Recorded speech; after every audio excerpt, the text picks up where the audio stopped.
mapas, los topográficos y los temáticos. Aquí tenéis un ejemplo. El topográfico y el temático. Los mapas topográficos nos explican detalladamente un lugar, sus relieves, sus ríos, sus poblaciones. Por ejemplo, este mapa, España. ¿Veis los ríos, los montes y las poblaciones? Los mapas temáticos tratan de un tema concreto, como este, que nos indica el clima de Europa.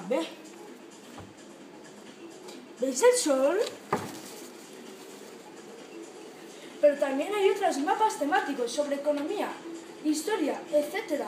¿Os ha gustado las 3 lecciones? Pues en el próximo capítulo os hablaré de las formas de la Tierra.